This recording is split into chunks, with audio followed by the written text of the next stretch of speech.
Dear learners, आज हम एक बहुत ही इम्पॉर्टेंट और फाउंडेशनल टॉपिक पर बात करने वाले हैं, जर्नलिज्म एंड मास कम्युनिकेशन का कंसेप्ट। देखिए, अगर आप यूजीसी नेट एग्जाम की तैयारी कर रहे हैं तो ये टॉपिक आपको पक्का क्लियर होना चाहिए, क्योंकि यही आपके सिलेबस का कोर बनाता है। जर्नलिज्म एंड मास कम्युनिकेशन दोनों ही सोसाइटी को समझने, इंटरप्रेट करने और सुधारने में बहुत बड़ा योगदान देते हैं, और इसी कारण आज हम इनका पूरा कंसेप्चुअल फ्रेमवर्क समझेंगे। अब सवाल उठता है कि जर्नलिज्म को हम डिफाइन कैसे करते हैं। जर्नलिज्म बेसिकली एक प्रैक्टिस है जिसमें इंफॉर्मेशन को गैदर किया जाता है, वेरीफाई किया जाता है, एनालाइज किया जाता है और फिर प्रेजेंट किया जाता है ताकि पब्लिक तक सच और वेरीफाइड न्यूज़ पहुंचे। लर्नर्स, याद रखिए, जर्नलिज्म कभी भी बस ओपिनियन नहीं होता, वो एक रेस्पॉन्सिबल प्रोसेस है जो सोसाइटी को इन्फॉर्म्ड और एम्पावर्ड बनाता है। अब आगे बढ़ते हैं जर्नलिज्म के कुछ स्पेसिफिक रोल्स की तरफ।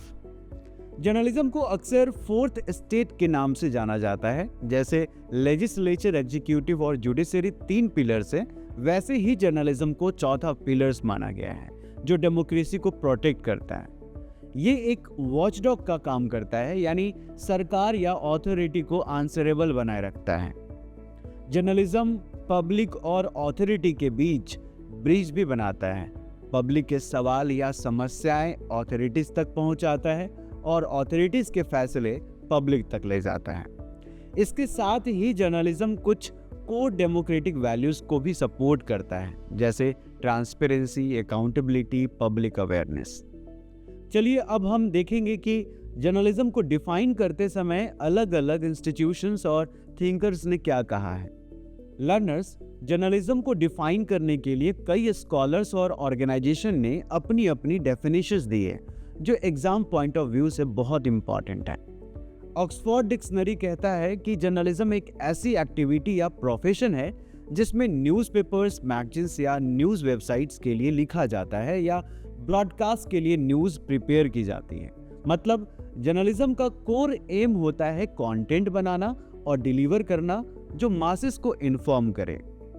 अमेरिकन प्रेस इंस्टीट्यूट ने कहा कि जर्नलिज्म में न्यूज़ और इंफॉर्मेशन को कलेक्ट, एसेस, क्रिएट और प्रेजेंट किया जाता है, जिसमें क्रेडिबिलिटी और सिस्टमैटिक प्रोसेस पर जोर दिया जाता है। वॉल्टर लिपमैन 1922 ने जर्नलिज्म को डिस्क्राइब किया as translating societal events into meaningful narratives. उन्होंने बताया कि जर्नलिज्म का काम कॉम्प्लेक्स इंफॉर्मेशन को आसान रूप में समझाना भी है। आगे बढ़ते हैं जर्नलिज्म के कुछ पर्पस और फंक्शन की तरफ। जर्नलिज्म का मकसद सिर्फ फैक्ट रिपोर्ट्स करना नहीं होता, ये एक पिलर्स ऑफ डेमोक्रेसी की तरह काम करता है और समाज के विकास को सपोर्ट करता है। इसका पर्पस है लोगों को अवेयर रखना, उनके इश्यूज को सामने लाना और गवर्नेंस को अकाउंटेबल बनाना। जैसे देखिए, अगर जर्नलिस्ट करप्शन एक्सपोज नहीं करते तो डेमोक्रेसी वीक पड़ सकती थी। जर्नलिज्म के कुछ कोर फंक्शन होते हैं जो हर जर्नलिस्ट को समझने चाहिए। जैसे सबसे पहला फंक्शन है इंफॉर्मेशन, यानी सही और लेटेस्ट न्यूज़ लोगों तक पहुंचाना, चाहे वो लोकल हो, नेशनल हो या इंटरनेशनल। ये लोगों को इन्फॉर्म्ड बनाता है और उन्हें डिसीजंस लेने में मदद करता है। दूसरा इंपॉर्टेंट फंक्शन है एजुकेशन। जर्नलिज्म पब्लिक को इश्यूज, पॉलिसीज और इवेंट्स के बारे में एजुकेट करता है, छिपे हुए सच को सामने लाता है और सामाजिक सुधार को प्रमोट करता है। तीसरा फंक्शन है एंटरटेनमेंट। लोग स्टोरीज, कॉलम्स और ह्यूमन इंटरेस्ट कंटेंट के थ्रू इंगेज होते हैं और कभी कभी ये मीनिंगफुल मैसेजेस भी डिलीवर करता है जो सोसाइटी को पॉजिटिवली इम्पैक्ट करता है। आगे देखेंगे कुछ और फंक्शंस जो जर्नलिज्म को यूनिक बनाते हैं। जर्नलिज्म का अगला फंक्शन है परसुएशन, यानी एडिटोरियल आर्टिकल्स या ओपिनियन पीसेस के जरिए पब्लिक ओपिनियन को इन्फ्लुएंस करना, डिबेट्स को इनकरेज करना और पॉलिसी डिस्कशंस को इंस्पायर करना। फिर आता है सर्विलांस। जर्नलिज्म समाज की आंख और कान की तरह काम करता है, हर घटना, ट्रेंड और डेवलपमेंट पर नजर रखता है ताकि लोग सतर्क रहें। और एक बहुत क्रूशियल फंक्शन है इंटरप्रिटेशन। जर्नलिज्म कॉम्प्लेक्स स्टोरीज को तोड़कर आसान भाषा में समझाता है जिससे ऑडियंस से रिलेट कर सके और सही फैसला ले सके। ये सब फंक्शन मिलकर जर्नलिज्म को एक पावरफुल डेमोक्रेटिक टूल बनाते हैं। आगे बढ़ते हैं और समझते हैं मास कम्युनिकेशन का कंसेप्ट। मास कम्युनिकेशन का मतलब होता है इंफॉर्मेशन को एक बड़ी और डाइवर्स ऑडियंस तक पहुंचाना यूजिंग मास मीडिया चैनल्स जैसे न्यूज़पेपर्स, टीवी, रेडियो या इंटरनेट। यहाँ ऑडियंस बहुत बड़ी होती है और कई अलग बैकग्राउंड से होती है, इसलिए मास कम्युनिकेशन पावरफुल है क्योंकि वो कल्चर, ओपिनियंस और बिहेवियर्स तक पर इन्फ्लुएंस डालता है, वो भी ग्लोबल स्केल पर। चलिए अब देखते हैं कि कुछ इंपॉर्टेंट थिंकर्स ने मास कम्युनिकेशन को कैसे डिफाइन किया है। मास कम्युनिकेशन को समझने के लिए कई स्कॉलर्स ने अपनी डेफिनेशन दी है जो एग्जाम पॉइंट ऑफ व्यू से अगेन इंपॉर्टेंट है। विल्बर स्रैम 1944 कहते हैं कि ये एक प्रोसेस है जिसमें एक मैसेज को मीडिएटेड चैनल्स के थ्रू बड़ी ऑडियंसेस तक भेजा जाता है और टेक्नोलॉजी का रोल बहुत इंपॉर्टेंट होता है। वहीं मार्शल मैकलुहान 1964 ने ग्लोबल विलेज कंसेप्ट दिया जिसमें मीडिया की वजह से लोग ग्लोबली कनेक्ट हो गए और सोसाइटीज इंटरकनेक्टेड हो गई। डेनिस मैकवेल 2010 ने मास कम्युनिकेशन को डिफाइन किया as transmission of information and ideas to large and dispersed audiences through technology, जो डाइवर्स ग्रुप्स को इंस्टेंटली रीच करने में मदद करता है। लर्नर्स, मास मीडिया के कितने टाइप्स होते हैं उसकी अंडरस्टैंडिंग बहुत इंपॉर्टेंट है, इसको समझते हैं। तो सबसे पहला है प्रिंट मीडिया, जो सबसे पुराना फॉर्म माना जाता है। यहाँ न्यूज़पेपर्स, मैगजीन्स और पैम्पलेट्स आते हैं जो लोगों को रिटन फॉर्म में सूचना देते हैं। प्रिंट मीडिया की सबसे बड़ी खासियत यही है कि ये डिटेल्ड और परमानेंट रिकॉर्ड प्रोवाइड करता है। दूसरा है ब्रॉडकास्ट मीडिया, जो रेडियो और टेलीविजन को कवर करता है। ये 20th सेंचुरी में बहुत ज़्यादा पावरफुल हो गया क्योंकि रेडियो और टीवी ने एक ही समय में लाखों लोगों तक आवाज़ पहुंचाने की ताकत दी।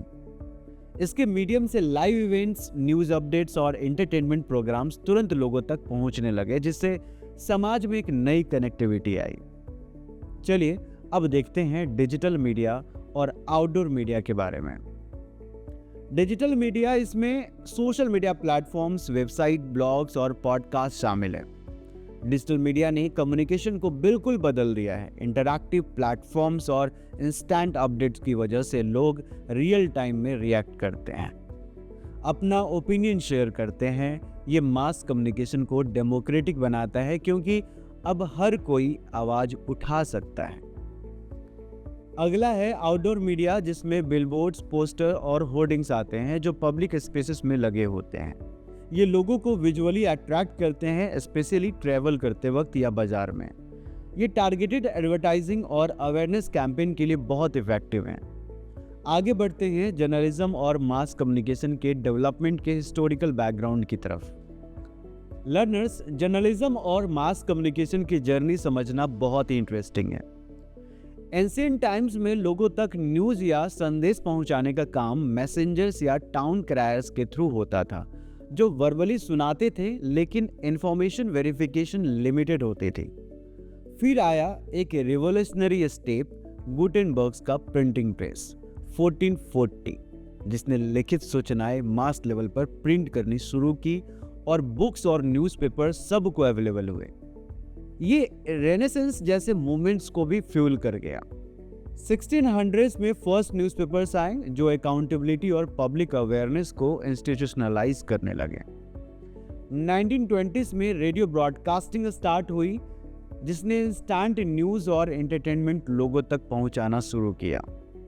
फिर 1950s में टेलीविज़न आया, जो विजुअल्स के थ्रू इमोशंस और ओपिनियंस को इन्फ्लुएंस करने लगा और कल्चरल ट्रेंड्स को बदलने लगा। और आखिर में आया digital revolution 1990s to present, जिसने इंटरनेट और मोबाइल डिवाइसेस के थ्रू 24/7 जर्नलिज्म को रियलिटी बना दिया। अब हर जगह न्यूज़ तुरंत अवेलेबल है और लोग भी जर्नलिस्ट बन सकते हैं थ्रू द सोशल मीडिया।